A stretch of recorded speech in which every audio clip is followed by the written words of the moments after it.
লখিমপুৰত বৃহস্পতিবাৰৰ বিয়লি সংঘটিত হয় এক শোকাবহ ঘটনা। সোৱণশিৰিৰ বুকুত সলিল সমাধি ঘটিল 3জনকৈ যুৱকৰ।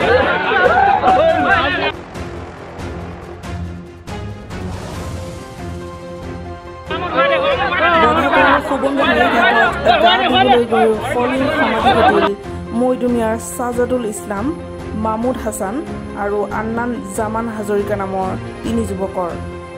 আন বহু কেইজন যুৱকৰ সৈতে নদীখনৰ বুকুত গা ধুবলৈ নামিছিল। কিন্তু দুৰ্ভাগ্যজনকভাৱে সোৱণশিৰিৰ কোবাল সোঁতে উটুৱাই লৈ যায় ছাজাদুল, মামুদ আৰু আন্নানক। ঘটনাস্থলীৰ পৰা বৃহস্পতিবাৰে SDRFৰ সহযোগত স্থানীয় ৰাইজে উদ্ধাৰ কৰে মামুদ হাছান আৰু আন্নান জামান হাজৰিকাক। পিছে ছাজাদুলৰ মৃতদেহ দেওবাৰে পুৱা উদ্ধাৰ হয় ঘাগৰ কলাখোৱাত।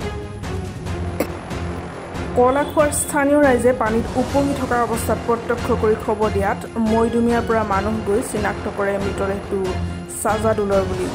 পাছত মৃতদেহটো মৰণোত্তৰ পৰীক্ষাৰ বাবে লখিমপুৰ অসামৰিক চিকিৎসালয়লৈ নিয়া হয়।